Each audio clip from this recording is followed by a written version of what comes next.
इस दूसरे भाग में चुनिंदा शेर और उनका आशय विश्लेषण हम लोग देख रहे हैं। देखिए, गजलों से खुशबू बिखराना हमको आता है, चट्टानों पर फूल खिलाना हमको आता है। कुछ कठिन शब्द है, वे भी पहले लीजिए। खुशबू, सुगंध, चट्टान, पथरीला या पहाड़ी, परिंदा, चिड़िया, पंछी, फूल, फूल के लिए दो शब्द दिए हैं, सुमन, पुष्प, दाना, बीजाणु, कण, घुन, घुन का अर्थ है एक कीड़ा जो अनाज को खाकर खोखला बनाता है।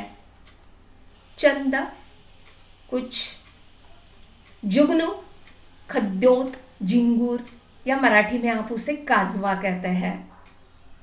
संवारना, प्रदान करना, ख्वाब, सपना और इनकलाब, क्रांति। गजलों से खुशबू बिखराना हमको आता है, चट्टानों पर फूल खिलाना हमको आता है। परिंदों को शिकायत है, कभी तो सुन मेरे मालिक, तेरे दानों में भी शायद लगा है घुन मेरे मालिक। प्रस्तुत शेरों में सामाजिक अव्यवस्था और विडंबना के विभिन्न चित्र शब्दों के माध्यम से गजलकार व्यक्त कर रहे हैं। सामाजिक अव्यवस्था में आदमी की कराह, वेदना, पीड़ा गजलकार हम तक पहुंचाना चाहते हैं। जब आदमी अपनी पीड़ा अभिव्यक्त करने में स्वयं को असमर्थ पाता है, तब ये शेर उन्हीं विवशताओं को व्यक्त करने का माध्यम बन जाते हैं। मनुष्य की इस विवशता को और उसे समाप्त करने के प्रयासों को कवि ने वाणी प्रदान की है। हमारे समाज में दो वर्ग है, अमीर गरीब या शोषक और शोषित। उच्च वर्गीयों द्वारा सदियों से होने वाला शोषण, लोगों का जीवन संघर्ष और जीवन की सच्चाइयां, इन सभी के प्रति गजलकार हमें सावधान कर देते हैं और साथ ही इस जीवन के प्रति हमारी ईश्वर की ओर एक शिकायत भी कवि व्यक्त कर रहे हैं। प्रथम प्रस्तुत गजल में कवि कहते हैं कि सामान्य आदमी परिस्थिति को ठोकरें खाता है तो कई बार उच्च वर्गीय उसे दुत्कारते रहते हैं। ऐसे लोगों को गजलकार अपनी गजल के माध्यम से चेतावनी देते हुए कहते हैं कि वे गजलों से खुशबू बिखराना हमको आता है, चट्टानों पर फूल खिलाना हमको आता है। आप हमें कमजोर मत समझिए, अपने कार्य कर्तृत्व की खुशबू बिखराना हमें भी आता है। चट्टानों पर जाकर फूल खिलाने की हिम्मत हम लोगों में भी है। अपनी हिम्मत को बनाए रखने का संदेश यहाँ गजलकार दे रहे हैं।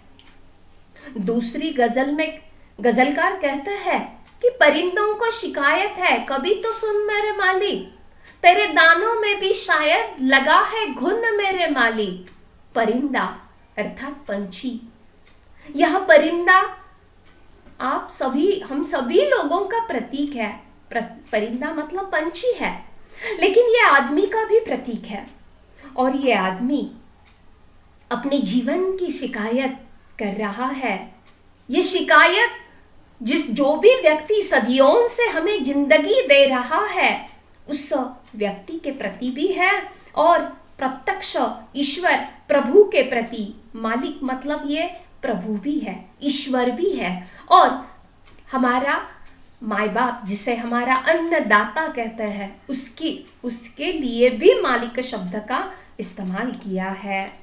उच्च वर्गीय लोगों द्वारा दिया हुआ जीवन, जब ये जीवन प्रदान किया जाता है तब लगता है कि बस भाई इन लोगों को जीवन दिया तो बस ये बड़े खुशहाल जीवन दे रहे जी रहे हैं, लेकिन असलियत कुछ और ही होती है।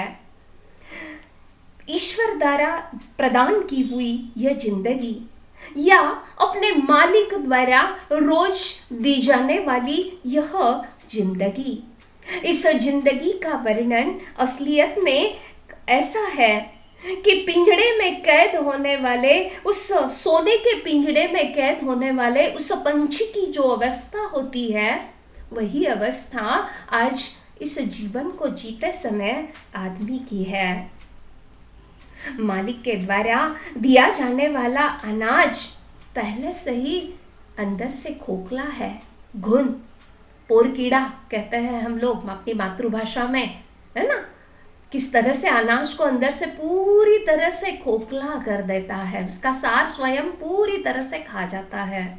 उसी प्रकार ये व्यवस्था, सामाजिक व्यवस्था हो गई है। कुछ लोगों द्वारा इस व्यवस्था को पूरी तरह से खोखला कर दिया है। अमीर अमीर होता जाता है, गरीब गरीबी की खाई में डूबता चला जाता है, और गरीबों को मिलने वाला यह जीवन, यह जिंदगी या यह अनाज जो है वह अंदर से खोखला है, उससे भी घुन लगी हुई है, उसे भी देखने की आवश्यकता है।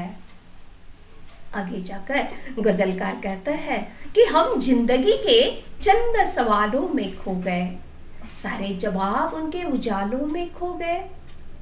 सामान्य आम आदमी का जीवन जो है संघर्ष रोज का है, चंद दैनिक कुछ छोटे मोटे प्रश्नों में वे लोग उलझते रहते हैं और अपने जिंदगी के छोटे छोटे संघर्ष ही में ही उनका सारा जीवन बीत जाता है।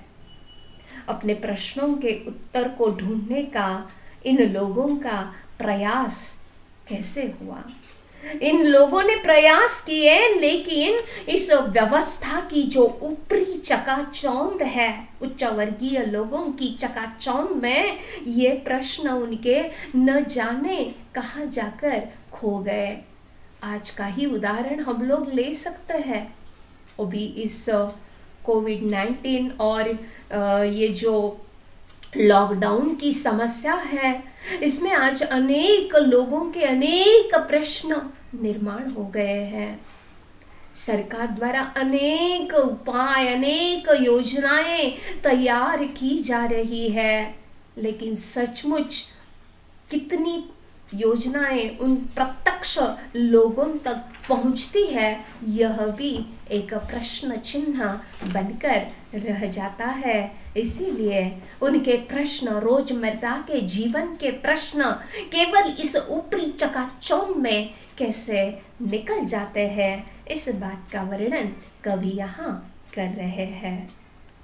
कवि कहे या गजलकार कहे, कुछ भी कह सकते हैं आप लोग। आगे जाकर गजलकार कहते हैं, चट्टानी रातों को जुगनू से वह सवारा करती है, बरसों से एक सुबह हमारा नाम पुकारा करती है। हमारे जीवन में होने वाले रात के अंधेरे को दूर करने के लिए भले ही हमें सूरज रूपी रोशनी न मिले, हम जुगनू का सहारा लेकर उस अंधेरे को दूर करने का प्रयास करेंगे। जुगनू के लिए मैंने समानार्थी शब्द दिया आप लोगों को, खद्योत शब्द दिया है, झिंगूर शब्द दिया है, 2 शब्द दिए हैं समानार्थी। इसके लिए आप काजवा, ये शब्द मैंने आप लोगों को बता दिया है। सूरज उच्च वर्गीयों का प्रतीक है और ये जुगनू गरीब वर्ग का प्रतीक है। भले इसलिए वे कहते हैं कि हमारे जीवन में होने वाला अंधेरा दूर करने के लिए भले ही हमें ज्यादा धन या अच्छा जीवन न मिले, सूरज की रोशनी न मिले, लेकिन जुगनू रूपी रोशनी को लेकर हम इस पर जरूर मात करेंगे और हमारे जीवन में भी एक ना एक दिन वह आनंद की सुबह जरूर आएगी और उसी देह को लेकर हम यह चट्टान रूपी रास्ता एक ना एक दिन जरूर पार करेंगे। यह विश्वास गजलकार इस शेर के माध्यम से आपके सामने व्यक्त कर रहे हैं। आगे देखिए, वह आसमां पे रोज एक ख्वाब लिखता था, उसे पता न था वह इनकलाब लिखता था। कवि की विशेषता है, कवि के शेर में कई जगह पर उर्दू शब्द आ गए हैं। खुशबू, परिंदा, ख्वाब, इनकलाब। ख्वाब के लिए समानार्थी शब्द सपना है और इनकलाब मतलब क्रांति। शोषित वर्ग अपने अभावों से भरी हुई दुनिया को बदलने का सपना देखता है, अर्थात वह आसमां पे रोज एक ख्वाब लिखता था। आज नहीं तो कल ये आशारूपी दीपक उसके मन में कहीं ना कहीं पर जगमगा रहा था।